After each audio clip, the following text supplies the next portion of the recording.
I am excited to share that after more than 2 years of hard work, Dozro's YouTube channel has reached the crucial milestone of 4,000 watch hours. This is an essential requirement for enabling ads on your channel and generating revenue. Additionally, I need 1,000 subscribers to monetize my channel, and I'm just a few subscribers away from reaching this target. I kindly encourage you to subscribe to my channel, which offers valuable learning and earning tips. Achieving 4,000 watch hours means that the total time viewers have spent watching all your videos adds up to 4,000 hours within a rolling 12-month period. For instance, if you look at the lifetime timeframe of my channel, you'll see that my channel has accumulated 5,400 watch hours.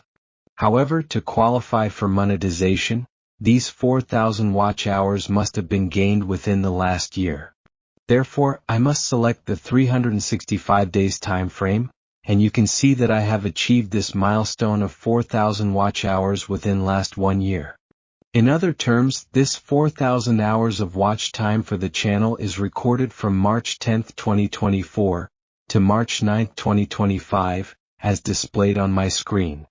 To check your watch hours, simply click Profile Picture of You channel, select YouTube Studio, navigate to the Analytics tab, and select the last 365 days time frame. Please subscribe to my channel for excellent learning tutorials including photo and video editing, social media marketing, and website design.